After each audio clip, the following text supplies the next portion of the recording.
Last night's episode of The Real Talk, the progressive-leaning talk show known for its politically charged debates and unpredictable guests, exploded into chaos when host Nolan Pierce went head-to-head with none other than current U.S. President Donald J. Trump.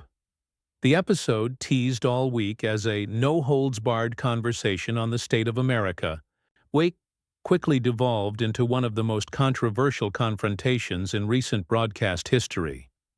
From the moment Trump walked onto the minimalist stage, bathed in icy blue lighting and backed by a roaring, divided studio audience, the energy was electric and tense. Nolan Pierce, known for his unapologetically left-wing commentary and sarcastic pointed delivery, didn't waste any time setting the tone.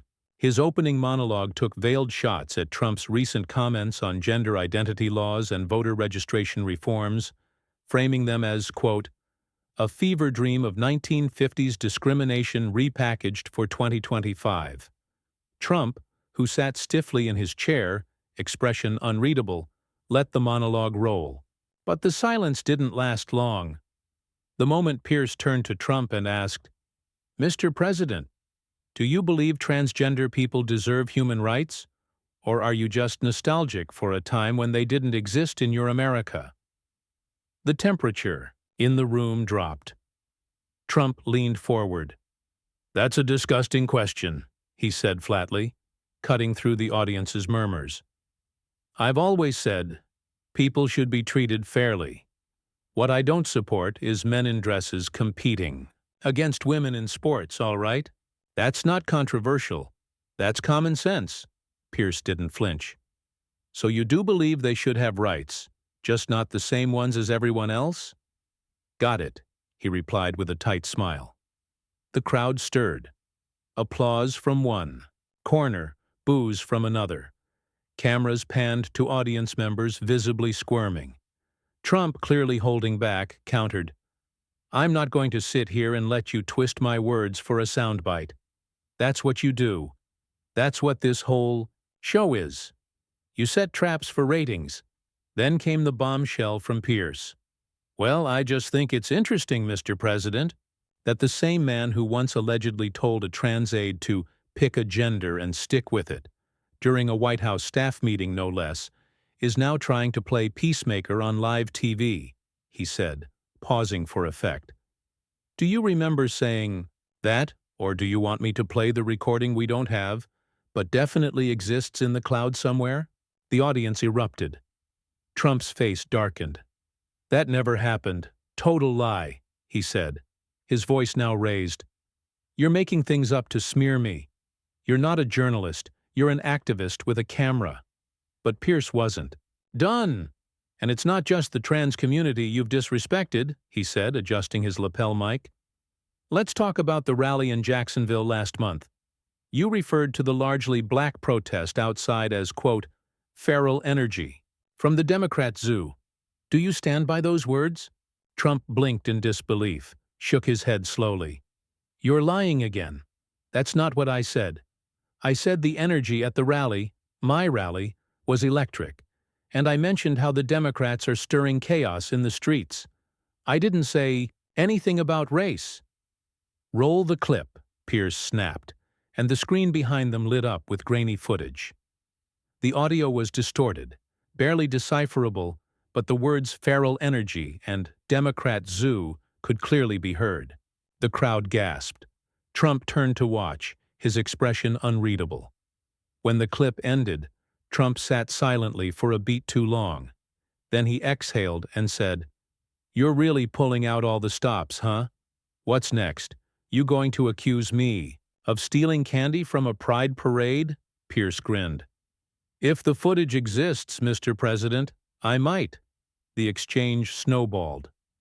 Pierce accused Trump of platforming hate under the guise of free speech. Trump retaliated by calling Pierce a failed comedian with a savior complex, prompting another round of audience noise. The host doubled down, pulling out a stack of cue cards he labeled Trump's track record of dehumanization, listing incidents that included the misgendering of trans activists, the rollback of federal anti-discrimination protections, and A resurfaced quote from a 2020 interview in which Trump allegedly referred to non-binary identities as fashion statements for confused teens. That quote is fake. Completely fake. Never said that. That's made-up trash from a BuzzFeed intern, Trump snapped, visibly fuming now. Pierce threw the cards aside. You've spent your political life punching down, but now you're on a stage where we punch back, Trump scoffed. You're not punching back. You're playing dirty. You know your ratings are in the toilet, so you're using me like a human piñata to stay relevant. But here's the truth. I've done more for all Americans, black, white, gay, straight, you name it, than you ever will yelling into your mic like it's a weapon. The crowd was split, some applauding, others shouting, a few walking out. The control room cut briefly to commercial, but not before capturing Trump leaning in and saying under his breath, "You're going to regret this little stunt." The show resumed with the tension now palpable. No banter, no smiles. Pierce asked, "Do you believe the presidency is about representing all people, or just the ones who clap for you?" Trump replied coldly, "I represent the people who work hard, think for themselves, and don't buy into this identity politics nonsense you push every night." "You mean the ones who pretend compassion is weakness?" Pierce shot back. Trump chuckled without humor. "No, the ones who haven't lost their minds." That's when Pierce hit back with the line that sent the room into chaos. "So you admit you don't care about the transgender community, or black voters, or anyone outside your voting base, because empathy doesn't poll well with your crowd?" Trump's eyes narrowed. "I care about Americans. I don't pander." "Right," Pierce said, standing slightly. "You just insult, deny, and deflect. Classic playbook." A tense silence followed, and then Trump leaned forward, looked the host dead in the eye, and said, "Let me tell you something, Nolan. You want to play tough guy on this stage? Fine. But I've sat across from dictators and sharks, real ones, and they had more respect for the truth than you do." Pierce looked caught off guard, if only for a moment. Trump stood, adjusted his jacket. "You don't want a conversation. You want a takedown. That's why this show's a joke." The crowd roared, half cheering, half booing, and just as things seemed on the edge of boiling over, the screen cut to black. A teaser played. Next segment, the moment President Trump snaps back. Uncensored. The teaser played on a loop. The moment President Trump snaps back. Uncensored. As the audience held their breath and social media exploded. Hashtags like "Gone Trump v. Spears," "The Real Talk Meltdown," and "Presidential Walkout" were already trending globally before the commercial break even ended. When the show returned, the camera panned to President Trump, still standing, face flushed but composed, lips pursed in that trademark smirk that signaled something was coming. Host Nolan Pierce sat stone still in his chair, arms crossed, eyes narrowed. For a moment, the air was frozen.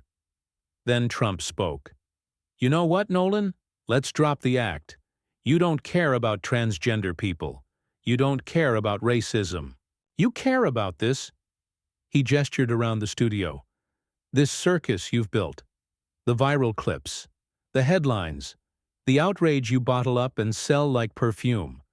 You pretend you're the moral compass of this country, but really, you're just a man with a vendetta and a microphone." The audience reacted. Gasps, murmurs, and a smattering of applause. Pierce raised an eyebrow. "I don't need moral high ground to point out hypocrisy, Mr. President. You've made a career out of bullying the marginalized. And now you're mad that someone's finally punching back on national TV?" Trump stepped forward, still addressing Pierce but playing to the crowd like a seasoned showman. "Bullying?" he echoed, mock incredulous. "I've created jobs, negotiated peace, deals, reformed criminal justice, and you want to call me a bully? Because I don't use the right pronouns or I don't kiss the ring of whatever new label pops up on Twitter this week?" He turned back to Pierce. "Let me ask you something, Nolan. Where were you when working-class black families in Detroit couldn't pay their bills? Were you marching in the streets? No. You were here, calling everyone who didn't agree with you a bigot. Easy gig. Pierce didn't flinch. I was giving those voices a platform, Mr. President. Something you only do when it serves your political brand. Trump laughed bitterly. No, you were giving yourself a platform. And let's not forget, you're the one who brought up a fake quote and tried to smear me with lies about a staff meeting that never happened. That wasn't journalism. That was character assassination. And you're bad at it. The studio was dead silent. Pierce responded, slowly, deliberately. You think this is about me? You're the president. You hold the most powerful office in the world, and I'm a guy in a blazer with an earpiece. You should be held to a higher standard. But instead, you're up here whining about how unfair life is when people hold you accountable. Newsflash. Accountability isn't persecution. Trump tilted his head, a faint grin forming. You're mistaking confrontation for accountability, Nolan. There's a difference. You didn't want to talk. You wanted a meltdown. You wanted this, me losing it, storming off, giving you your headline. Well, guess what? I'm not giving it to you. Pierce stood up, finally, and walked toward the center of the stage. You already did, Donald. You walked in here pretending you were above all this, and now you're barking into the void because someone dared to ask you hard questions. You say I'm the circus? You're the ringmaster of chaos, Trump's voice rose, and you're the clown who forgot this isn't a roast. This is reality. People are watching this, trying to figure out who's worth trusting. And all you're doing is putting on a show for the part of the country that thinks activism is just another TikTok trend. Pierce stepped closer. You think standing up for marginalized people is a trend? That says everything. Trump didn't blink.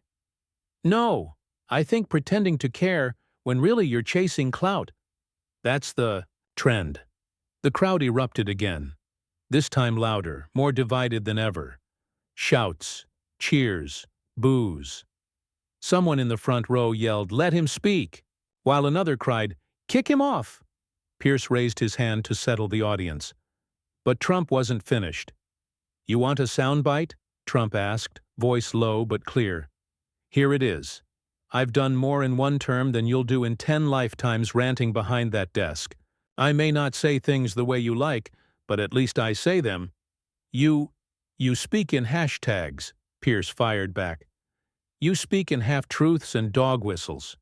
Trump's smile vanished. I speak for Americans who are sick of being told they're villains because they believe in borders, tradition, or biology. People like you want to cancel half the country because they won't parrot your slogans. And you want to erase the other half because they scare you, Pierce countered. I'm not scared of anything, Trump replied sharply.